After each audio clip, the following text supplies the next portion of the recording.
আলিয়া ভাট বলিউডের অন্যতম জনপ্রিয় ও প্রশংসিত একজন অভিনেত্রী। তার অভিনয় দক্ষতা ও সাহসী চরিত্রের জন্য দর্শকদের হৃদয়ে এক বিশেষ স্থান করে নিয়েছেন। সম্প্রতি এই অভিনেত্রী নিজের নাম বদলিয়ে আলিয়া ভাট কাপুর করেন। এ নিয়ে আলোচনা শেষ হতে না হতেই নতুন এক আলোচনার জন্ম দিয়েছেন তিনি নিজেই। সম্প্রতি এক সাক্ষাৎকারে অভিনেত্রী জানান, তার জীবনের বিশেষ এক অধ্যায় রয়েছে যা অনেকেই জানেন না। তিনি দীর্ঘদিন ধরেই একটি বিরল রোগে ভুগছেন, যার নাম অ্যাটেনডেন্ট ডেফিসিট ডিসঅর্ডার বা এডিডি।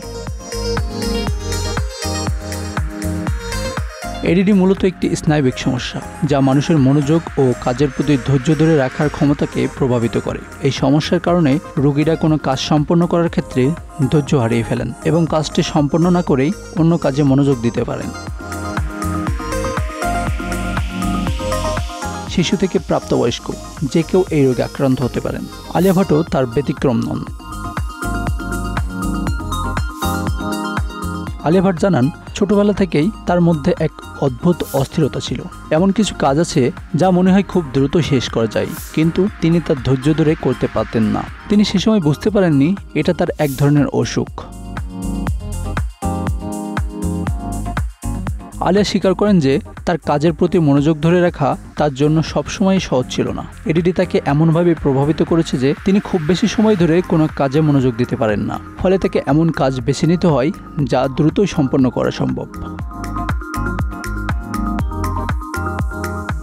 আলিয়া জানান, বিয়ের দিন তার মেকআপ আর্টিস্ট তাকে 2 ঘন্টা সময় দিতে বলেছিলেন, কিন্তু ওই সমস্যার কারণে তিনি রাজি হননি। আলিয়ার ওই বক্তব্য থেকে বোঝা যায় এডিডি তার জীবনের প্রতিটি ক্ষেত্রে কিভাবে প্রভাব ফেলছে।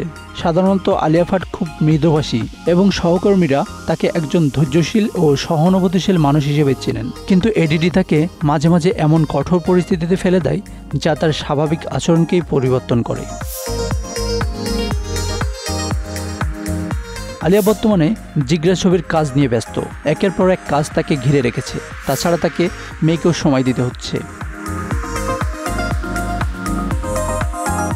এই অসুখের উপসর্গ কেমন এবং কিভাবে তাকে ভুগতে হয় এ বিষয়েও খোলাসা করেন আলিয়া ভাট।